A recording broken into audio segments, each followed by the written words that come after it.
Hello right bags, it's Jade. Welcome to the Access Show. Today we're going to be taking a look at New World, and you could have probably guessed it, of course. Yes, it has been delayed. I'm going to be talking about what's going on with that, why I think it's a bit unusual that they've delayed it even though lots of games are doing this, and we're going to be talking about their PVE content. New World has made big strides in the last couple of months, correcting maybe not the best way to deliver their PvP changes, where they kind of nerfed a lot of the features that they had in their alpha last year. It didn't please a lot of people. A lot of the players that took part in the alpha kicked back against it, and I kind of say this with every single video. But since then, they have announced what they are doing with PvP. They've talked more about how it actually works and how territory control works, and I have been encouraged a little bit by it, but it's definitely got a lot of competition. Last Oasis I am enjoying massively at the moment. It's a great game. I'm loving the PvP side of it. Not very geared towards PvE players, and maybe New World's going to take advantage of that. Maybe not even operate in the same sphere, I'm not too sure. But they did seem at one point like two games that would be competing with each other massively. Looks like Last Oasis is going to corner the market a little bit longer now though, because New World won't be coming out for everyone to play until August 25th. So we'll cover that, we'll cover their new PvE content, as I said, invasions. Don't forget to like the video, and if you want to stay up to date with the best in survival open world game news and a hell of a lot more, make sure you've got the notification bell turned on. Okay, so let's take a look. They put a video out a little while ago, and it's from one of their lead developers just explaining what's going on. And as you might imagine, COVID-19 is the big cause, saying that they've had to delay it because of that. Lots of things were going around. They wanted to protect their team, and I can understand, definitely, there's a lot of hype generated. They need people to be in certain places for interviews and just promotional stuff and getting things ready. And yeah, there's going to be a lot of game delays. We've seen it already from The Last of Us 2, how that went down. Of course, not very well. People expected it to maybe not be there delayed that indefinitely, but it has been. At least New World has got a release date. They've pushed it back by about 2 or 3 months. So originally it was meant to come out in May, and it was meant to have its beta in April. Obviously it's nearly midway through April now, and no announcement about that beta, and people were starting to get a bit angsty. Things have changed dramatically in the last few weeks in a lot of ways for everyone, no matter what industry you work in, and it has affected obviously gamers and game developers too. So now the beta won't be starting until July, and that means again that the release date will be August the 25th. Now I say it's a bit unusual because to my mind New World was pretty much a digital only game as far as I was aware. I didn't remember seeing anything about any hard copies being sold in stores. It looked like it was just going to be downloadable codes that if you did buy it in GameStop or Game, you'd be able to redeem it. I could be wrong on that, but as far as I was aware, I've not seen any big news about collector's editions or special big pre-order bonuses. There is the pre-order bonus at the moment of getting into the beta, and you still have that guaranteed in July. And I do believe you get like one skin set or one starter set, like gives you an item that helps you out in the beginning stages. But more so because it's not a multi-platform release. Normally big games that release on different platforms, particularly console, have a lot more hoops to go through. But Amazon releasing it on Steam don't have necessarily the same problems that other games do. And so again, it's another reason why I don't see why they're kind of delaying it. Ultimately, I guess with the release, they want to make sure all their game developers can be called upon in the right space, and they've got all the tools and stuff they need to fix any issues that arise. And as we saw from Last Oasis, even though I praised that game, it had its own issues launching and had to delay. It had to take a step back for 7 days while it fixed its problems and issues. But since it's come back, it's been stable, it's been good, it's been fun.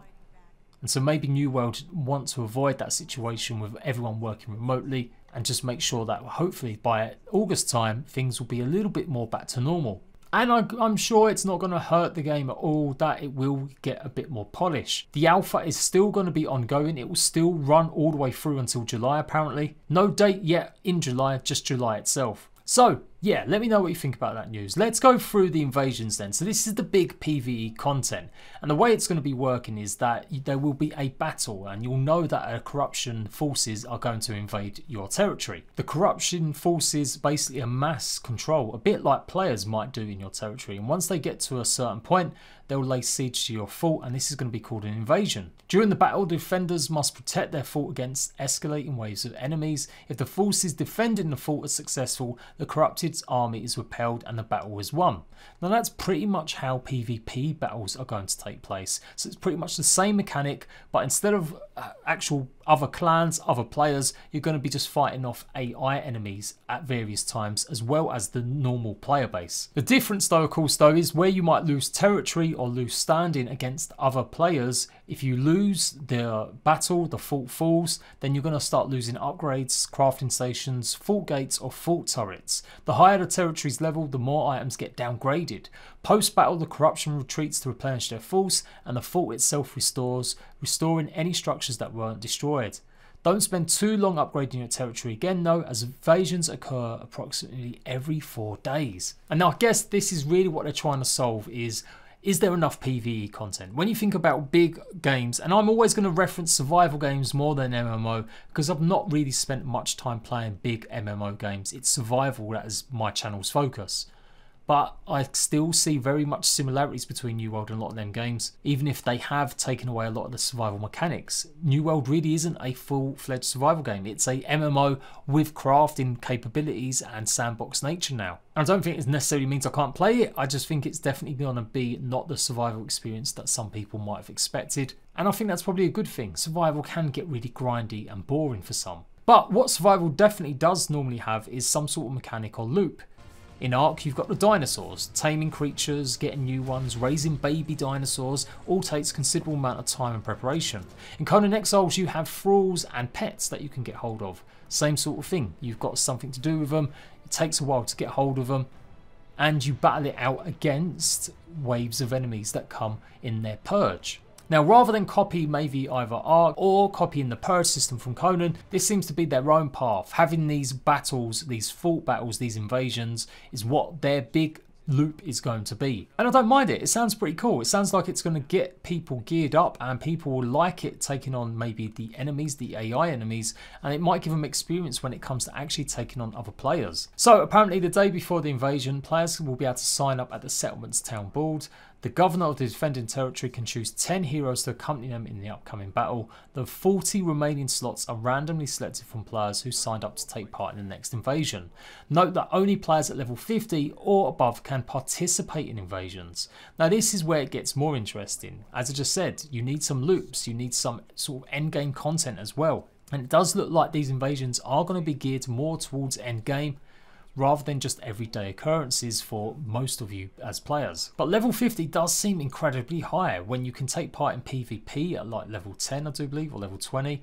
So another 30 levels before you can access some of the end game PvE content seems, yeah, a bit high for me. When the invasion starts, you've been chosen to participate, you'll be automatically transported to the fort with your other teammates, and you'll have battle tokens. For a brief period, players can use their tokens at the armory to better prepare for the fight, or they can save them later so that they can buy incendiary mines, explosive powder kegs, etc., turret ammunition. Furthermore, players will be able to earn and get more battle tokens by performing various actions during the battle, such as killing, repairing or healing. Now some of the pictures on show just show a bit what you can sort of buy with it, and you can clearly see that the battle tokens are pretty expensive for some stuff. Like if you want to buy a trap, it's going to cost you 30 tokens and that'll only leave you with 20, so you'll have enough to buy some Azov bullets or Azov arrows or maybe a cleansing elixir. So once battle time's ready, the corrupted are going to come forth from the portals around the fort. So this is the first of 8 waves of enemies. And then the rest of the post details a bunch of the creatures that you can expect. Grunts are pretty much the common fodder.